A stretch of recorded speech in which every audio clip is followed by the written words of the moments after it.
بناوی خۆی بەخشندەی میهرەبان سڵاوتان لێبێت بینەرە بەڕێز و خۆشەویستەکانی بەرنامەی نیهانی قورآن لە دەرفەتێکی دیکەی بەرنمەکەیەوە لە شەوێکی دیکەی پیرۆزی مانگی ڕەمەزانە مانگی عیبادەت و پەرستش و دوعا و پاڕانەوە پێتانەگەینەوە خۆی گەورە ئینشاءڵڵا ئەم بەرنمەیەمان بۆ بکاتە توێشووی قیامەتمان و مەجلیسەکەمان بۆ بکاتە مەجلیسی زیکر ئینشاءڵڵا ئێوەش مەئجور بن و وەکو عیبادەت کە بە دیاریەوە دانیشن گوێی لێگرن نیەتی باشتان هەیە لەگەڵی خۆی گەورە ئینشاءڵڵا عیبادەت بۆتان بنووسێ. ئازیزان بابەتێکی تر کە لە قورئانی پیرۆزی شاب زۆر باس کراوە و بۆ پێغەمبەران پێگەیشی گەورە و گرنگی هەبووە و لە ژیانی ڕۆژانەی ئێمەیە دووبارە ئەبێتەوە و پانتایشی گەورەی دیاری کردووە وەسیلەیەکە لە وەسیلەکانی وحی بۆ پێغەمبەر عەلەیهی سەڵات وەسەلام خەوبینین.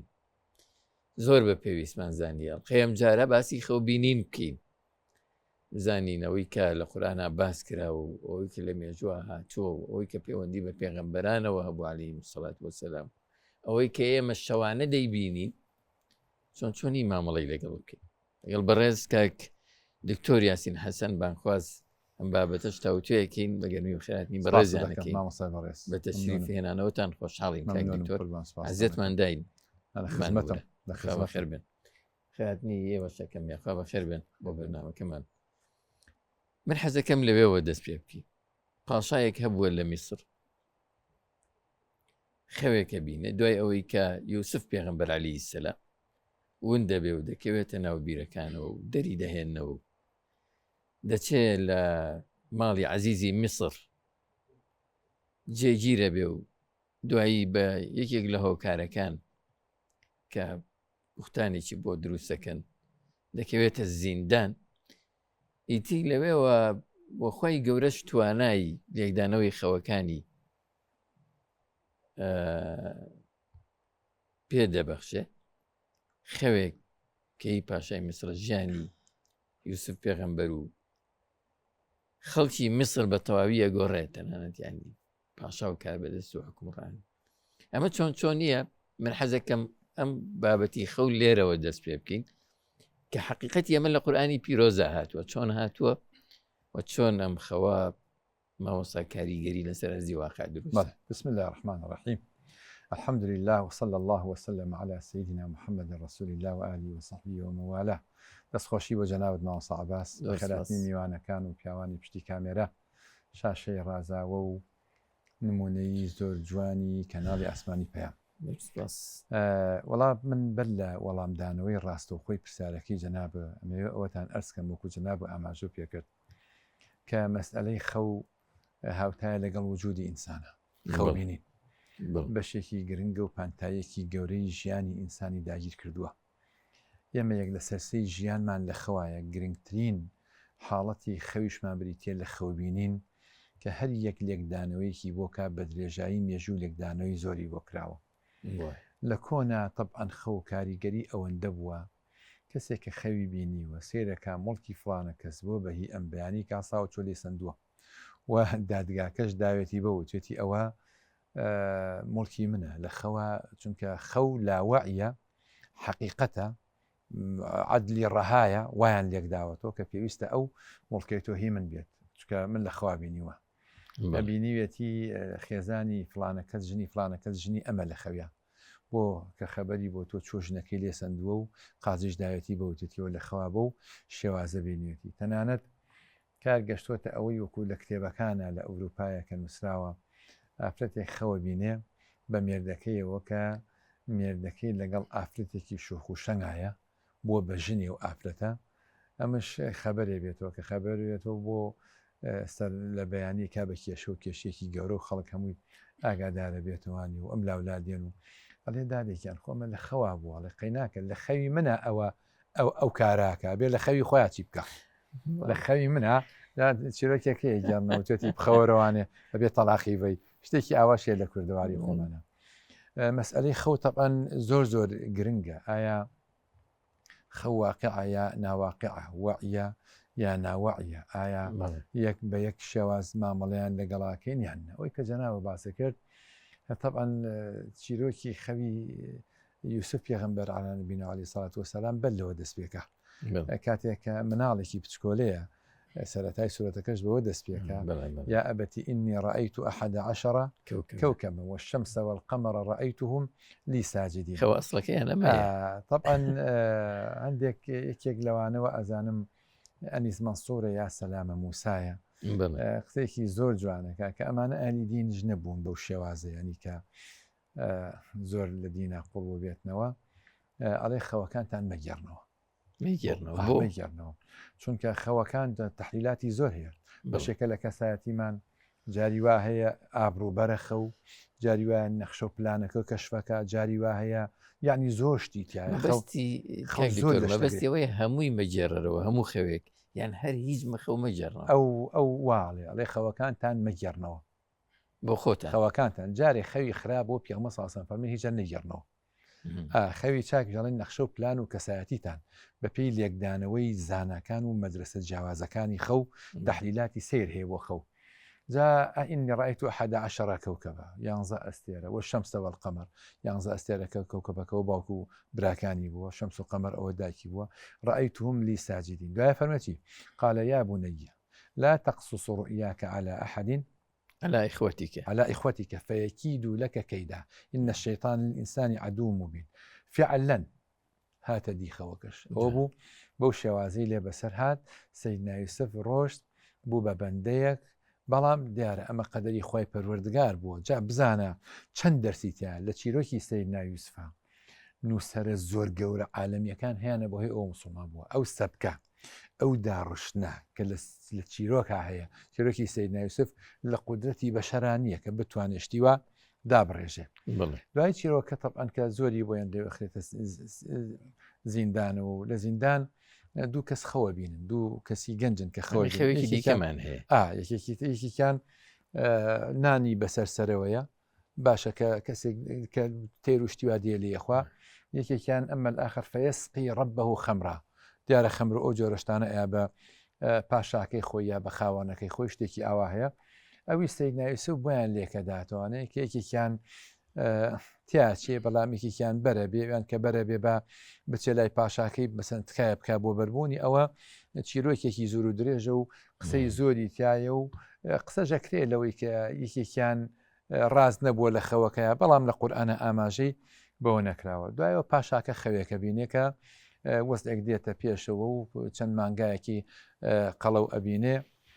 چەند مانگایەکی لاواز ئەوانە خۆن و دوای ئەڵێن گەنجێک هەیە و لەوێ و ناوی یوسفە و یوزەرسیفە و بەو بڵێ و ئیتر بانیەکە و ئەیهێنێ و لێکدانەوەی خەوەکەی بووەکە ئەم لێکدانەوەی خەوە چارەنووسی ئومەتێکی گۆڕی چارەنووسی میلەتێکی گۆڕی جاری وا هەیە خەوێک چارەنووسی عایلەیەگە گۆڕێ جاری وا هەیە چارەنووسی گەلێگە گۆڕێ جاری وایە بوو هیتلەر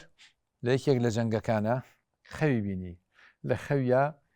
لە سنگەرێکایە لە شوێنەکان ئەم شوێنە بۆمب لێیا و کاو لەبێ ئەو ژەڕاتە دەرەوە کە خەوەکە بینێ بە خەبرێک ئەڕاتە دەرەوە لە دوای لە حەزاتێکی زۆر زۆر کەم چەند خولەکێک بۆم بێ لەو شوێنە کاو لەبێ هیچ کەسێکی تا نامێنێ ئەگەر ئەوشی تیا وایە دو هەناسە ئێ و کۆتایی پێها بەڵام دوایی کە گەڕایە سێرەکە شوێنەکە نەماوە بۆم بووە کاوری کردووە جا خۆشی و لێکدانەوەی وا بووە کە ئەمە خوا هێشتێ تێوانێ بۆی کە بتوانێم گۆڕانکاریە لەسەر زەویا بکە لێکدانەوەی سەیر هەیە بۆ خەو ئەمەی سەیدنا یوسف بێگومان بەو شێوازە بووە خەو حەقایقی زۆری هەیە هەرچەند ئەو هامی تێکەڵ بووە کە ئەکرێ ئێمە قۆناغ بە قۆناغ باسی بکەین بڵێ مامۆستا کەواتە ئەکرێ لە ژیانمانە ئێمە کە ڕۆژانە و جەناب دەڵی نیوەی ژیانمان شەو خەو ئەو خەوتنەوەوانەیە و هەندێک خەوە بینین خەو بۆ خۆی ئەگە پۆلێنی بکەین نتوانین پۆلێنی بکەین یان هەمووی حەقیقەتی تایە یان نەخێر پۆلێنەکرێ خەوتە بێگومان پۆلێ نەکرێ خەو دوایی دێمە سەری تەحلیلاتی جیاوازێ بۆ خەو بەس لە ئیسلامە خەو یاخود ڕوئەیەکی سادقەیە لە خواوەیە پەیامێکە دێ یاخود حەدیث النەفسی پێوتێ بە ڕۆژە ئێمە چیەکەین لە خەوی خۆمان ئەوابینی شەوی بینینەوە یاخود پێوتێکە ناوبراوە لە قورئانشا بە ئەضغاث و ئەحلام چەند جار هات و ئەضغاث و ئەحلام یعنی خەیاڵە مجرد شەیتانە کە شتێک دروستەکە وەهمی خەیاڵێ بۆ ئینسان دروستەکە ئەو سێ شێوازەمان هەیە بەس ئەمەیە مامۆستا عەباس ئەوەتان ئەرزکەم کە خەو لە ناو هەموو میلەتانە هەبووە هەموو میلەتان بەبێ جیاوازی بایەخی زۆر گەورەیان پێداون ئێمە تەبعەن لە ڕۆژ ئاوا زیاتر بایەخە دێ بەخەو کتێبەکان لەوێ زیاترە وەک ئەوەی کە لێرە زیاتر لێکدانەوە قووەت الأحلام هەیە تەفسیر الأحلام هەیە هینی فرۆیدا کە فرۆید وەکو بۆم بێگە تەخێنێتەوە لە سەدەی 19 دوایە کرد ئاماژەیەکی پێکەم دەرفەت بوو جەنابتان مەجاڵتاندا ئەنجا مرۆڤ لە کاتی لاوازیە خەو زۆرە بینێ میلەتان لە کاتی لاوازیە خەو زۆرە بینن میلەتانش خەونیان هەیە وەکو بە دەستە جەمعی خەونی ئەویان هەیە کە مخەلیسێک بێ منقیزێک بێ کەسێک بێ ڕزگاریان بکە مرۆڤەکان لە کاتی لاوازیە چونکە حاڵەتی ڕۆحیان بەرزە بێتەوانێ پەیوەندی مادیان ئەو کاتە لاوازە بێ بۆیە لەو کاتانەیە خەو زۆر ئەبینن معتەزیلەکان تەبعەن بڕۆیان بە خەو نییە بە هیچ جۆرە هیچ پەیوەندیەکی پاساویان ئەوەیە کاڵێن خەو شتێکی دنیەویە پەیوەست نییە بەغێ زەیدەکانی شەرواڵێن بەڵام بە مطلقی بۆ هەموو کەسێک وان تەنانەت بۆ پێغەمبەرانیش هیچ اعتیبارێک بۆ خەودانانیان با پێغەمبەران جیاوازن چونکە ئێمە حەدیثمانەیە فەرمێ خەوبینین ڕوئیای صادقە یاخود صالحە بەشێکە لە 46 بەشی پێغەمبەراتی لە قورئان بەڵێ لە قورئانە باسی زۆر کراوە باسی خەو لە چەند شوێنە وما جعلنا الرؤيا التي أريناكها إلا فتنة للناس والشجرة الملعونة في القرآن جا وەکو لە قورئانە باسی خەونی سيدنا إبراهيمەکە يا بني إني أرى في المنام أني أذبحك فانظر ماذا ترى يا إبراهيم قد صدقت الرؤيا لقد صدق الله رسوله بالرؤيا دوش کاتێک هەڵەس جێبەجەیەکە بەڵێ سيدنا إبراهيم جێبەجەیەکە جگە لەوە خەونەکانی ناو سوورەتی یوسف على نبينا عليه الصلاة والسلام ئەمە هەمووی خەونە و جای پێغەمبەران خەونیان بینی و پەیامیان بۆ هاتووە و خۆ زۆرێک لە پێغەمبەران جبریل نهاتوە بەلایەن لە میانەی خەوەکانەوە بۆ کە بینیویانە بەس خەوی ئەوان چۆن بووە ڕاست بووە و ڕاستەوە خۆش هاتوۆتە دی پەیامەکە خۆی پەروەردگار وای پێگیان و وێ معتەزیلەکان احتیباری بۆ دانانێن زەیدیەکان بۆەوەندی احتیبار دانێن بەڵام معتەزیلەکان بە هیچ شێوەی احتیباری بۆ دانانێن ئەوەی کە جێگەی سەرنجە بەداخەوە خەو بکرێتە یەکێک لە مەسادری تەشریع مەبەستی چییە؟ یعنی سوودی خراپ لە خەون ببیندێ یعنی هیوا هەیە ئەڵێ من هەرچیەکەم پێغەمبەری خوا ساسم پێم بڵێ هیوا هەیە بۆ نمونە ئێستا ئەبول حەسەنێک هەیە کتێبێکی داناوە بە ناونیشانی عەقیدەی ئیبن عەکاشە ابن عكاشة طبعا كسيك بوا واضح حديث بوا بس يعني حديثي بدم في عمر صلى الله عليه وسلم وتوا أم ابن عكاشة حديثي موضوع وعليا طبعا بله نعم فأنا من بس عندك لزانان أما جانب كدوا خوي بيني ولا خويا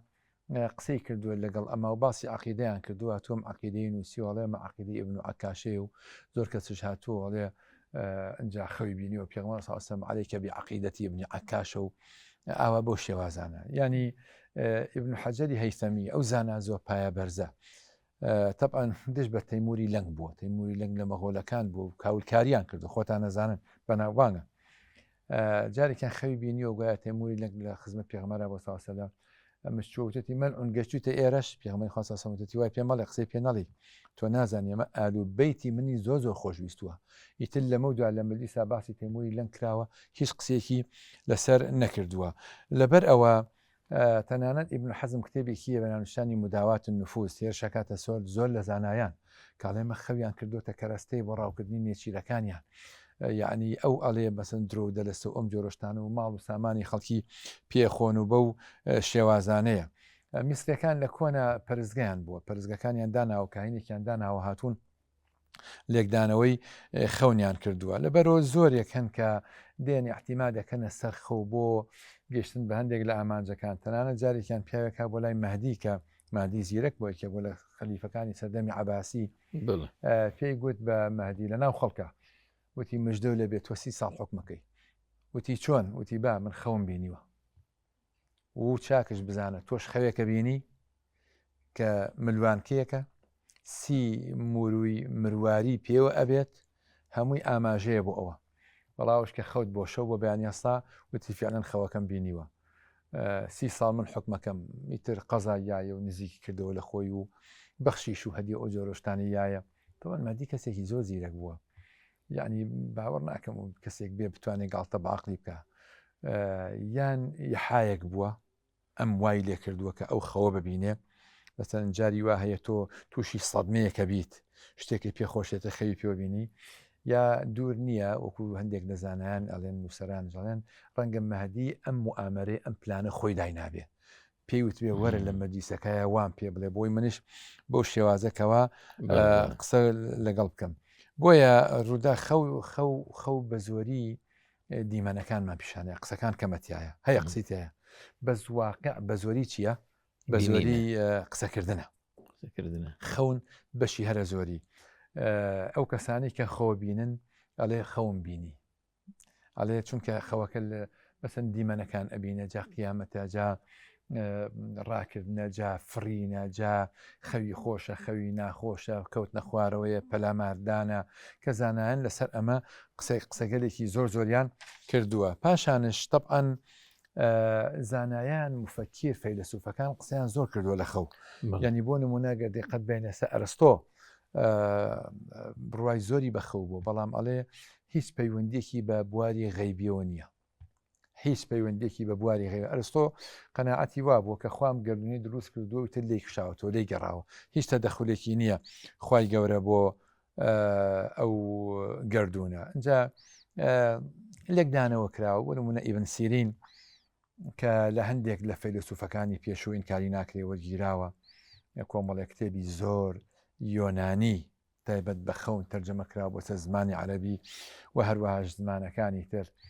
خەڵکانێکی زۆر هەمووکو ئیبن سیرین بۆ نمونە شتەکانیان بە دژ لێکداوەتەوە بۆ نمونە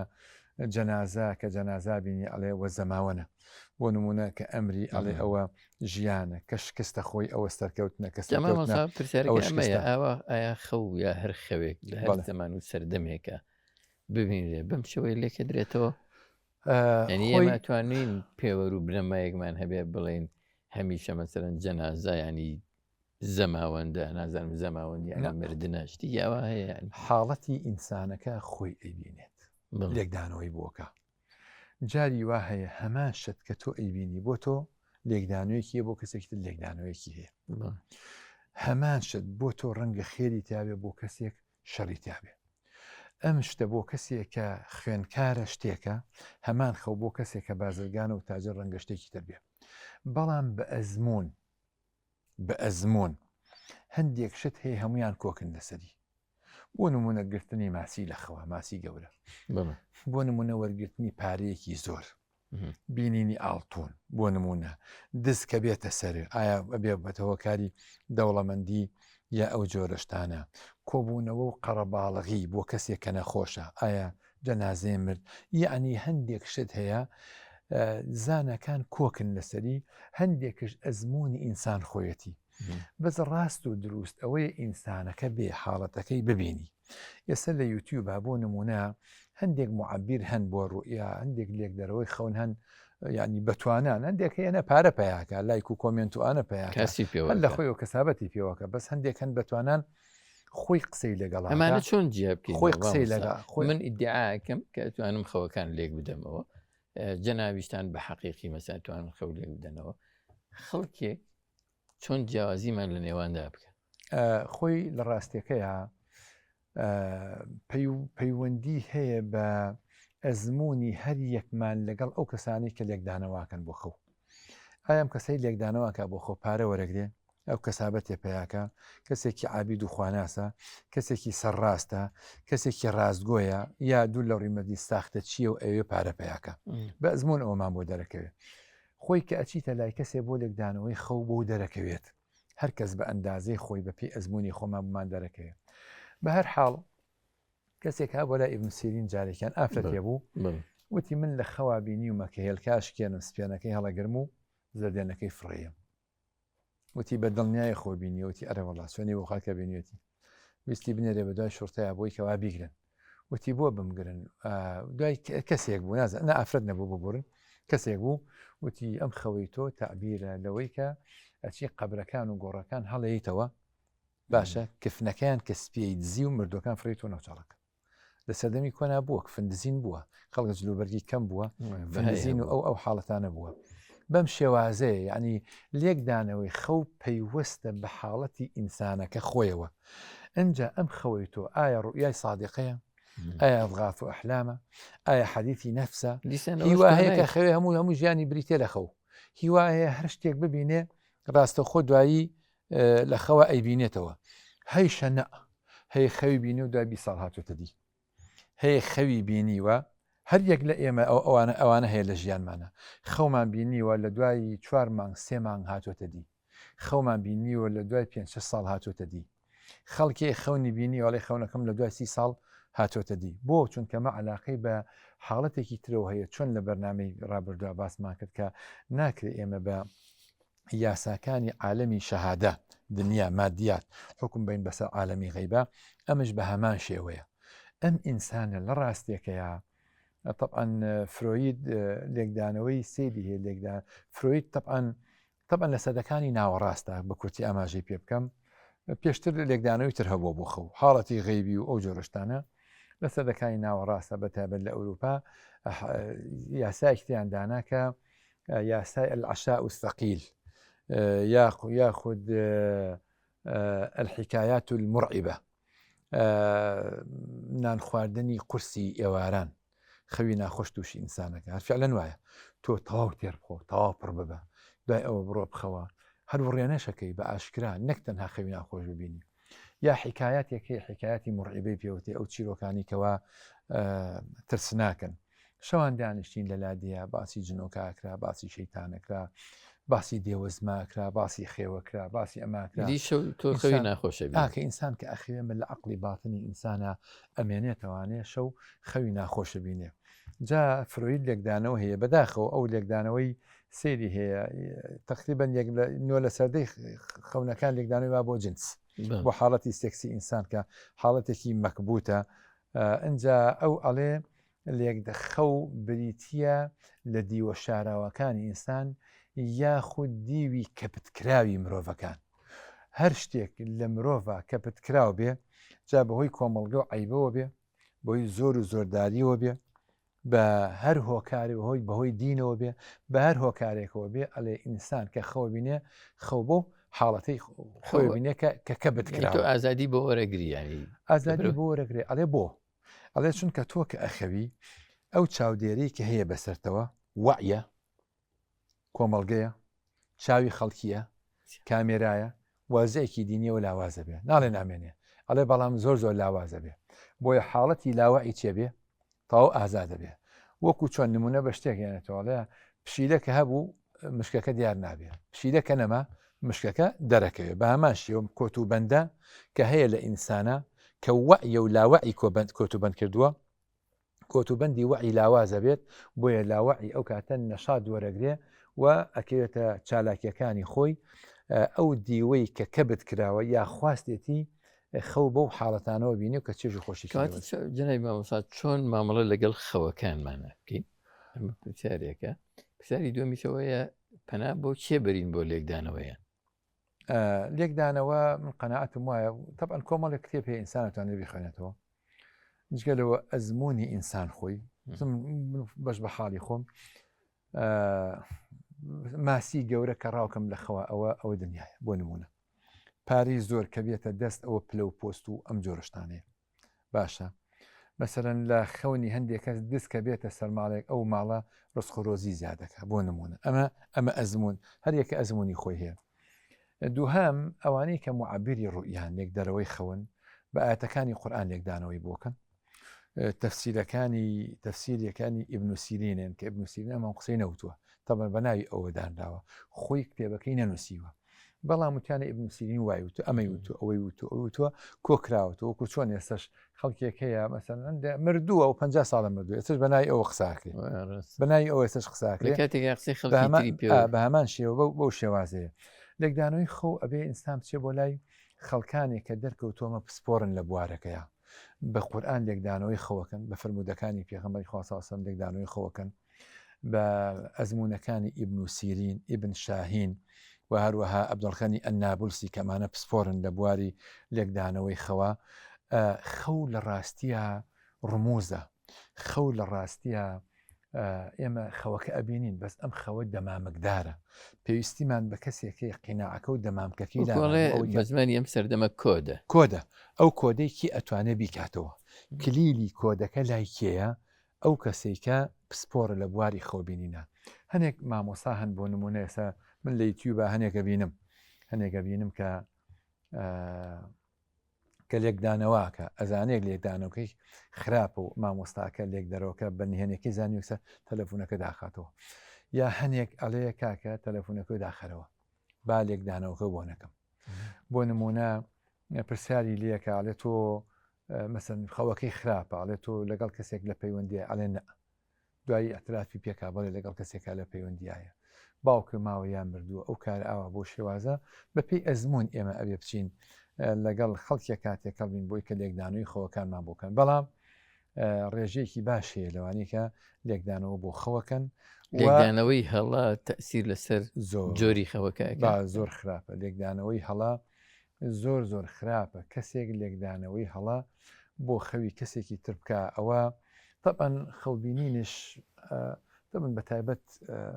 لێکدانەوەی هەڵا گرفتی گەورە دروستەکە بۆ بەرامبەر. یعنی تۆ کەسێک وەکو وایە کەسێک سەرێشێت تۆ بچی دەرمانێکی بێتێ بۆ پشت ئێشە یا بۆ شتێکی ئاوەکەەوە زۆر خەتەرە. لە هەموو ئەوانە خەتەرتر بەڕێزان بریتەرەوەی کار خەڵک ئیدعای ئەوە بکە کە خەوی بە پێغەمبەرەوە بینیوە صلی الله علیه وسلم لە کاتێکە خەوی نەبینیوە. پرسیارێکی گرنگە وڵای مامۆستا، ئەمە چۆن حقیقەتی ئەمە چۆن مەسەلەی خەوبینی یەکلایی بکەینەوە؟ یەکلای بکەینەوە. من ئیدعاکەم خۆم بە پێغەمبەرەوە بینیوە یەک ئاسانە. طبعاً جارێکیان کەسێک چوو بە لای ئیبن سیرین وتی خەوم بە پێغەمبەر بینیوە صلی الله علیه وسلم، وتی وەستەکەی چۆن؟ وتی ئاوا بوو. چینە خەو بە پێغەمبەر نەبینیوە صلی الله علیه وسلم. مەرجنی هەر کەسێک خەوی بە پێغەمبەرەوە بینی ئیترەوە ڕازگۆ بێت، ئەوە ڕاست بێ ئەو شتە. بۆ چونکە جاری وا هەیە هەزار کەس خەویان بە پێغەمبەرەوە بینیوە صلی الله علیه وسلم، هەر یەکیان بە جۆرێکە و تەناقوزاتێکی زۆر.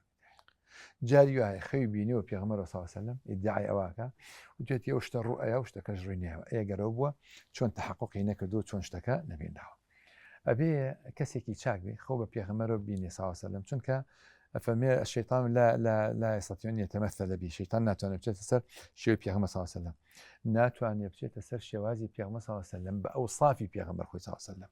بەس بە غەیری ئەوصافی ئەو یەمجوزای پێغەمبەر صلی الله علیه وسلم چۆن بووە. ڕەنگە هەندێک شارەزار بزان، هەندێک واقعاً خەوە بینن بە پێغەمبەری خوا صلی الله علیه وسلم، بەڵام هەندێک دێن ئیدعای ئەوەکە شەیطان ئەتوانێت خۆی بخاتە سەر بە ناوی پێغەمبەرەوە، بەس ئەوصافی پێغەمبەر نییە، بە ناوی پێغەمبەر صلی الله علیه وسلم بەس ئەوصافی پێغەمبەر نییە. شێخ عەبدولقادر گەیلانی جارێکیان نورێکی بینی، نور لە خەویە، وتی عەبدولقادر من هەموو شتێکم لەسەر تۆ هەڵگرتووە، ئیتر عیبادەت مەکە، تۆ گەشتن مەرتەبەی تەواو. ئەوش پێڵێ ئەی لەعین، ئەتەوێت کە تۆ من لە خشتە بەریت، ئەو یەکسەر نورەکە لاچێ بێ بە دووکەڵێک، بێگومان شەیتانە. ئەڵێ شێخ عەبدولقادر وەڵڵاهی حەفتا کەس لە ئەولیای خوا فریوم داوە بەم خیتەیە کە لەگەڵ تۆیە بەکارم هێناوە، بەم خیتەیە. یعنی خەوی نابێ خەو ببینێ بە پێغەمبەر صلی الله علیه وسلم ئەمر بە منکەر بکە،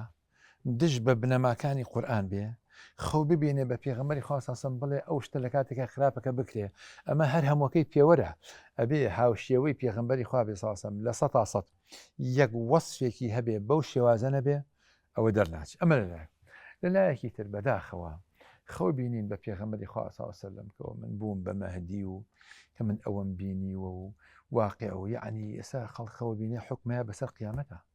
ئەو لە بەهەشتە ئەو لە جەهەنەمایە، حکمەیە بەسەر حاڵەتی سیاسیە، حکمەیە بەسەر حاڵەتی کۆمەڵایەتی خەڵکە، حکمەیە بەسەر یعنی شتی سەیر هەیە. ئێستا عەدەد خەو پیا بووە، عەدەد خەو لە ماڵەکانە هەیە. ئێستا خەڵکێکی زۆر هەیە ئیدعایەوەکە کە محەممەدی مەهدیە، هەران لە بووە بە محەممەدی مەهدی و وەهمێکی بۆ خۆی دروست کردووە و خەڵکێکی بەخۆیەوە فریوداوە و جا هەندێکی ئەعلانێکا و هەندێکی ئەعلانی ناکا و جامە تەنها لە کوردستان و لە عێراقانیە، لە زۆر شوێنی لە سوودان، لە لیبیا، لە لوبنان، لە عێراق زۆر کەسەیەک ئاڵێ من محەممەدی مەهدیم و من مەهدی منتەظەرم و هەر کەسێک بڕام پێێنێنێ کافر بوو مادی لە سوودان دەرکەوت مادی لە لیبیا دەرکەوت مادی لەکوێ دەرکەوت کە ئەمە حاڵەتێکی زۆ ترسناکە جا ئەمە بەڕاستەکەی لە کۆنا ئەبول عەباسی مولەثەم بووە و هەروەها خەڵکانێکی تر بوون کە ئیدعای ئەویان کردووە کە ئەمانە مەهدین کەمانە خەویان بینی و بە پێغەمبەری خوا صلی الله عليه وسلم یا حکمیان پێداوە بەسەر خەڵکیە زۆر بەداخەوە یعنی لە سەردەمانێکا بووە کە لە سەردەمی خلافەی ئیسلامی شابووە سەردەمی خلافەی ئیسلامیە بووە کەسێک پیاوێکی کوشتووە شایەتەکان بوون چۆتە لای قازی گیراوە ئیقراریان کردووە شایەتەکان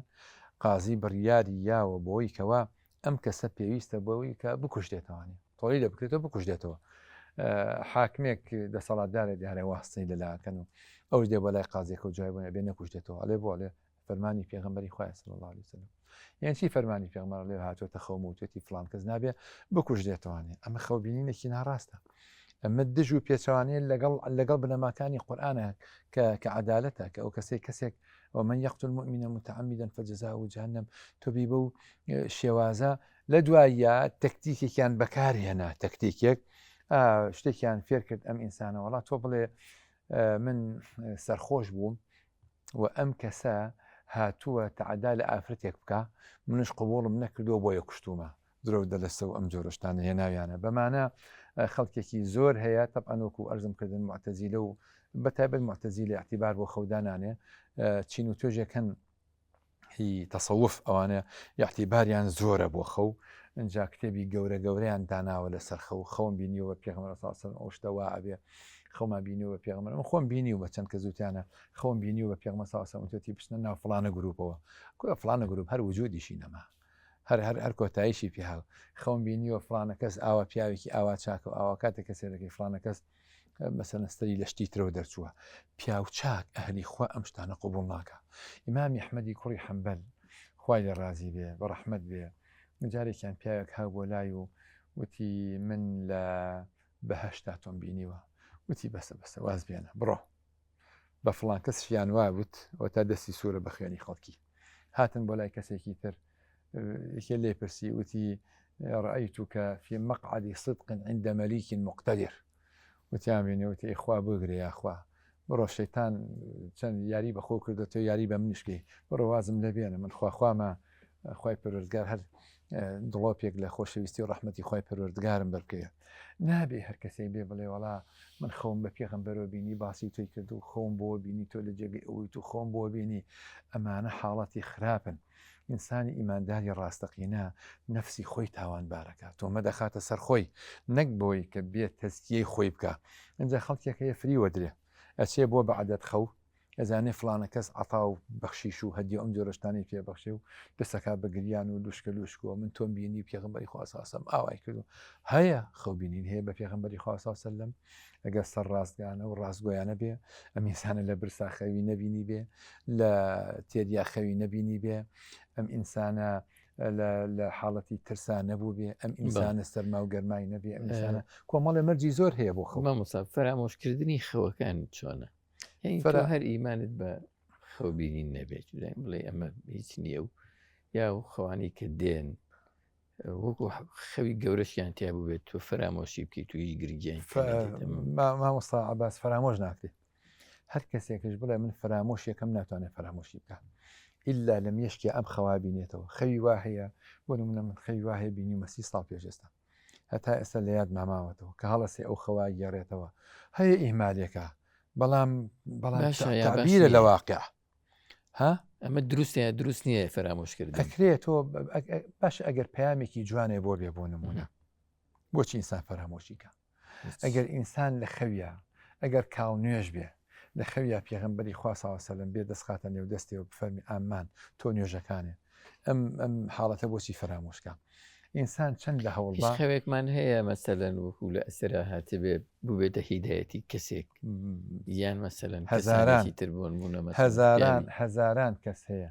هەزاران کەس هەیە کە خەوی بینیوە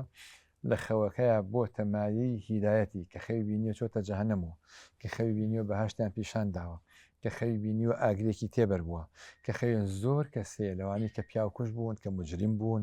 کە خراپەکار بوون کە خیانەتکار بوون لە میانەی بینینی تەنها خەوێکەوە ئەم ئینسانە گەڕاوەتەوە بۆ لای خۆی پەروەردگار نمونەمان زۆرە ڕەنگە مەجال نەبێ ئێمە باسی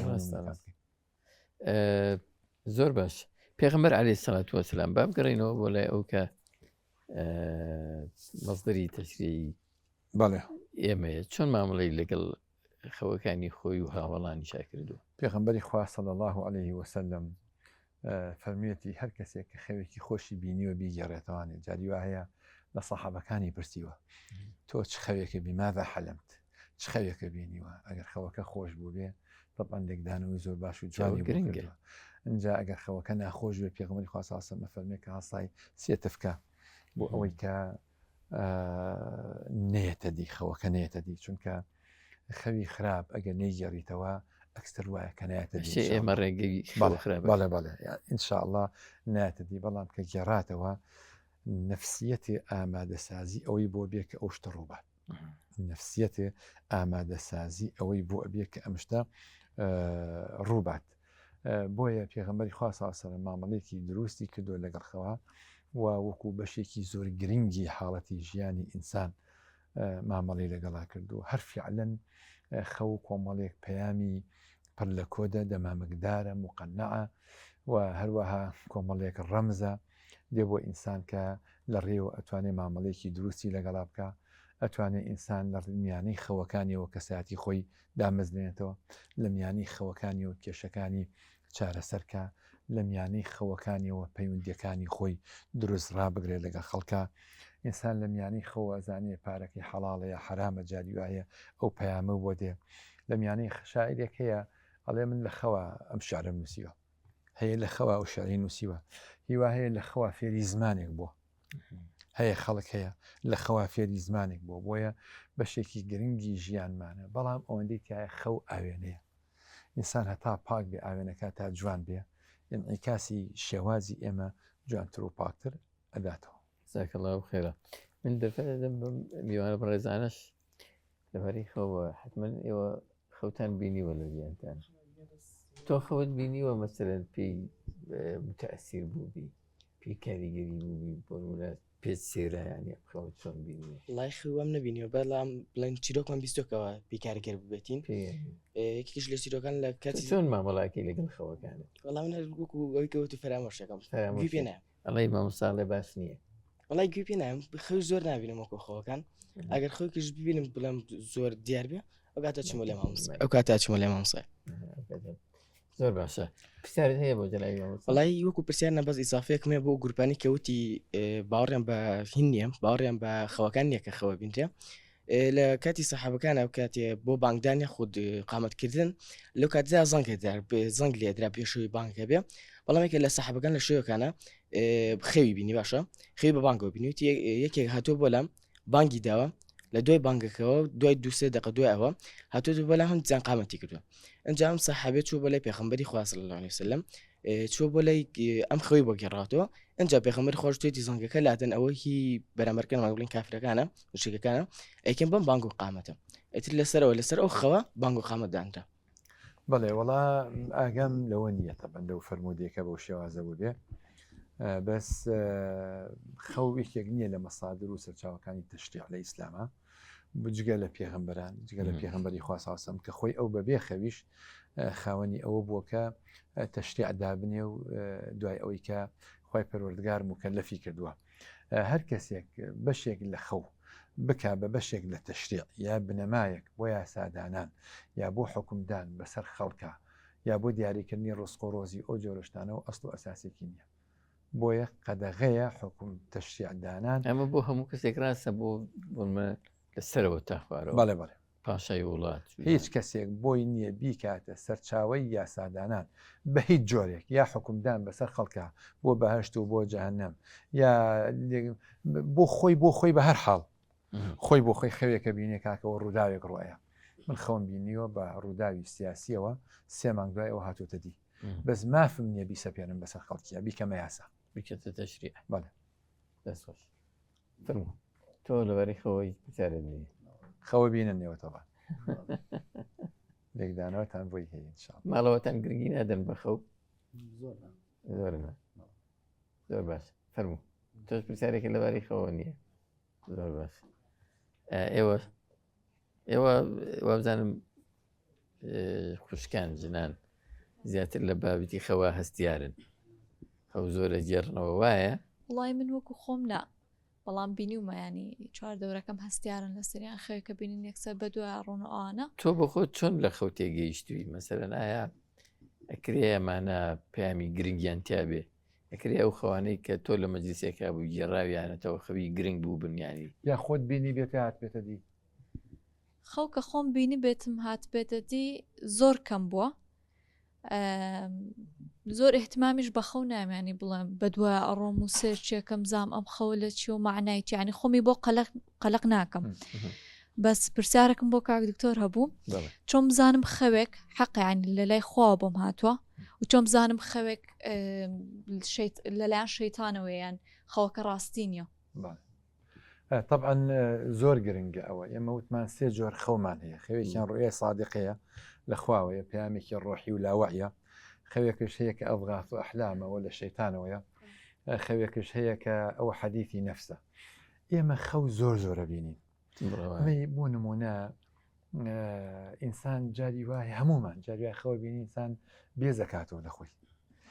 خەوە بینی خەوەکە زۆر نادروستە تەپانەوە هەمووی ڕەمزە هەمووی کۆدە لێکدانەوەی تری هەیە هیوا هەیە خەوە بینی لەگەڵ دایکە لە حاڵەتێکی زۆر نادروستە لەگەڵ خوشێکە بۆ نمونە هیوای خەوە بینی خێزانەکە لەگەڵ کەسێکی ترایە یا خۆی لەگەڵ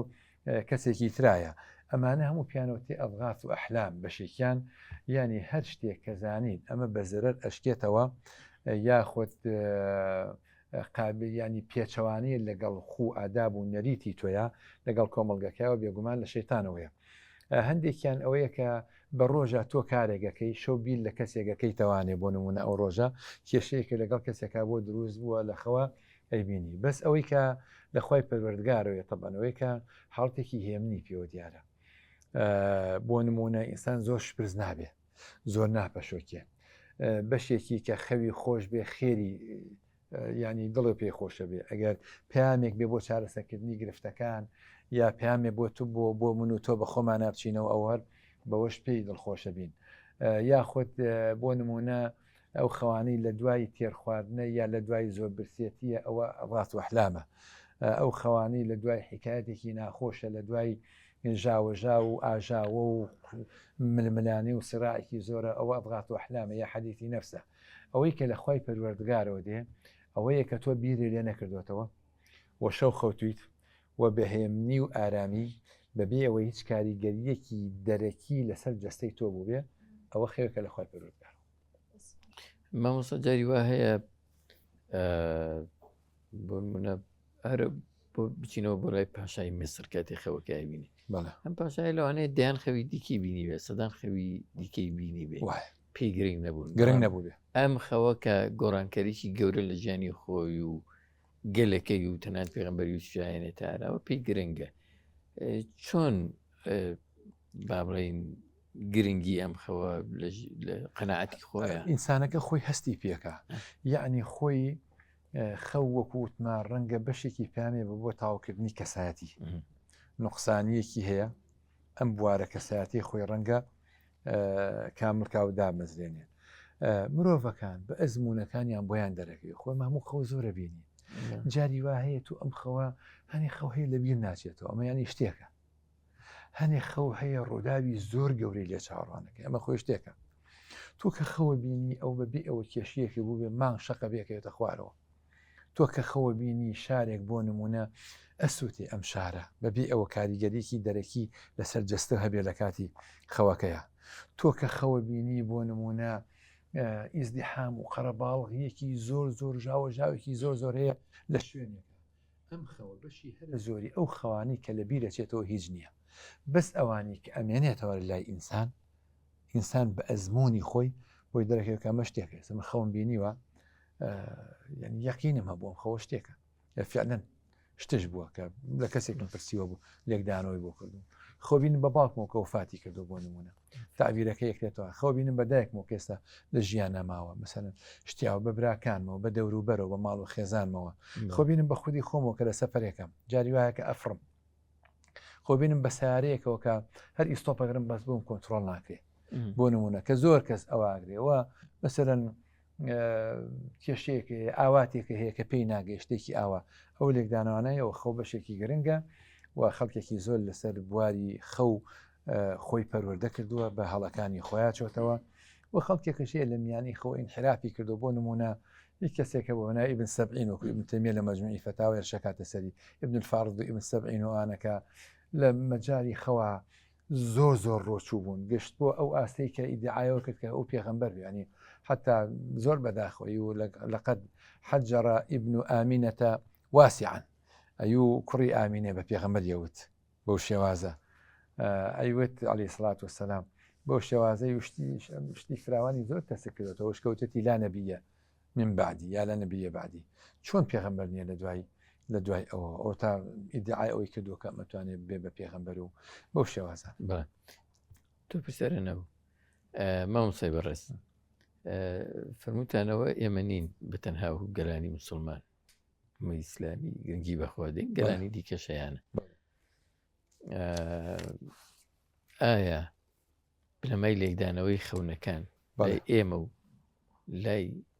ئومەتانی دیکەش هەر یەک بنەمانیان جیاوازە طبعا کتێب زۆر هەیە وکوتم کتێبی قوت الأحلام هەیە اینجا کتێب گەلێکی تری زۆر هەیە کە عالەمی ئیسلامی سوودیان دەبینیوە بە هەزارە کتێب هەیە یعنی ڕەنگە دەیان ئۆتڕوحەی دکتۆرا هەبێ لەسەر خەوبینین و ئەو جۆرەشتانە هاتبێ چونکە لایەنی لاوەعی ئینسانە پەیوەستە بە ڕۆحەوە بە عالەمی غەیبەوە و پێکاتێکی گرنگی ژیانی ئینسانەکانەوەکو لە سەرتاوە باسمان کرد و لە سەرتاوە میلەتان هەموو بایەخیان پیاوە هەندێک شت هەیە طبعاً جیهانی ئیسلامی لەگەڵ جیهانی غەربی جیهانی نائیسلامی یا جیهانی مەسیحی یەکشتن یعنی تۆ لە ئەنتەرنێتاکە بۆی بگەڕێ بۆ نمونە ئەڵێ ئیبن سیرین واڵێ ئیبن شاهین واڵێ عەبدولغەنی نابلسی واڵێ میلەر بۆ نمونە ئەڵێ میلەرش واڵێ هەمان ئەو شتانیان هەیە یعنی ڕێژەیەکی زۆری شتەکان هەیە هەموو یەک لێدانەوەیان هەیە بۆی ئەویش بەپێی ئەزمون طبعاً دەستیان کەوتووە هەندێشت دژە هەندێشت لە ئاەتەکانی قورئانە وەرەگیرێ هەندێشت مەسەرەن بۆ نمونە لە ڕێگەی هەندێک فەرمودەی پێغەمبەر صلی الله علیه و سلم هەندێشت ئەزمموی پاشاکان بوو هەندێشت ئەوەندە خەوکەلێکیان داوەتەوە بەتایبەت ئافرەتان لە بینی خۆیانە زۆرتیانە خەون بینی ئاوە ئەوە هاتەتی خەون بینی ئاوە ئەواتەدی دیکە ئەو خەوێکی وای بینیوەکی تە خەیەکی وای بینێکی خەیەکی وای بینیوە ئەو بۆتە یاسایەک بەڵێ لە ڕێژیەکی زۆر لە لێکدانەوەکان هاودەنگن جا لە جیهانی ئیسلامی جانی غەربیش من لە بەسەر هاتێکە سەرێکە باسییان کردیان کەسێک خێوە بینێ چێوەڕی زانایەک وی لێکەداتەوە لە تۆ تووشی خێرێکی و خۆی گەورە سەرۆت و سامانێکە دەداتێ بچۆ بە شوێنە ئەچێ بە شوێنە و باڵی جەوهرێک گە گەڵتونە دۆزێتەوە بێتەوە ئەڵێ دوای تێپەڕبوونی چەند ساڵێک 20 ساڵ هەمان خۆوە بینێتەوە لە خۆ هیچ پێویست ناکا بچمەوە لای زانە ئەمە تابێڵ دراوە ئەزمونم هەیە لەگەڵە ئەچێت و ئەوەی کە هەیەی لە ڕێگەیە لی داانی ینی بە پێچەوەی جاری پێشەوە جاری پێش سەرۆت و سامانی دەست هەمان خەو ئەم جارە ئەچێت دوایی پرسیارەکە بۆچی وایە باسی کاریگەری کات و شوێنەکەن ینی ئایا من پرسیارەکەمەوەیە کات و شوێن بۆ بینینی خەو باڵێن کاریگەری لەسەر لێکدانەوەکە هەیە یانی بەڵێ زۆر خۆی خەو تەجاوزی زەمان و مەکانی ژەکە خەو جاری وایە گەڕێتەوە بۆ زۆر ڕابردوو خەو جاری وای هێڕوا بۆ زۆر ئایندە بۆیە تەجاوزی زەمان و مەکانەکە یەک لە گرنگەکانی خەو ئەوەیە کە تەجاوزی زەمان و مەکانەکە جاری وا هەیە تۆ کە ئەبینی ئەگەر لە زستانە بێ بەفرە بارێ ئاساییە بەس ئەگەر لە ئاوی نابێ زۆر ناسایی ئەنێ بێ بە هەندی خوارەوە کەوت نەخوارەوە بۆ نەگەر لە پێیژەیەک بێ جیاوازە وەک لەوەی کە لە درەختێ بکەویتە خوارەوە یا جیاوازە وەک لەوەی کە لە شاخێ بکەویتە خوارەوە کەویتە خوارەوە بریندارە بی یاخود بریندار نابیت ئەمە هەمووی لە کاتێکەوە بۆ کاتێکی تر فەرقی هەیە لە کوردواری خۆشمان ناڵێ خۆم بینی بەفرەباری بێت ئەگەر لە هاوی نابی وڵا خراپە ئەگەر لە زستان نابێ ئەو حاڵەتێکی زۆر ئاساییە خۆ بینێ بەدانکەوتنەوە ئەگەر خوێنی لێ هاو ئەوە ئاسایگە خوێنی لێنێ ئەوە دیارە کەسێکی نزیکی لەوانەیە بمرێ بەو شێوازە ینی حاڵەتی ئینسانەکە کاتەکەی و هەروەها شوێنەکەی هەمووی کاریگەری هەیە ئەو کەسانی کە لێک دەرەوەی خەونن بە تایبەت ئەوانەی بەتوانان چاک ئاشنا پێی زاکە الله خێرە باسوخواستێکی باشمان کرد لەسەر خەو هیوادارم خەڵکی و هەر هەمومە کە شەوانە خەوە بینین بزانین چۆن مامەڵی لەگەڵاکی نەفرامۆشی کەین نەخۆشمان و ژیانمانی بە تەواوی بە هەموو خەوێکەوە ببەستینەوە نەڕێگەش بە هەموو کەسێک بدەین لێکدانەوەی خۆەکانمان بۆ بکە شاءڵا بۆ پشۆنی کە جەنابەت باسکردن خۆی گەورە پاداشان باتەوە ڕێز کایەکی دکتۆر یاسین حەسەن بەخواست ئینشاءڵا ماجوورە بن سپاس مەمنونی بە تەشریفێنانتان سپاس بۆ ئێوەشکە لە بەرنامەکەمان ئامادە بوو سپاس بۆ هاوکاران کەمان دوو بوون لەگەڵمان بۆ جارێکی تر سپاس بۆ بینەرە عزیز و خۆشەویستەکانی نیهانی قورآن تا بێگەیشتەمان لاڵقەیەکی دیکەیە بەخواتان سپێرین خواتان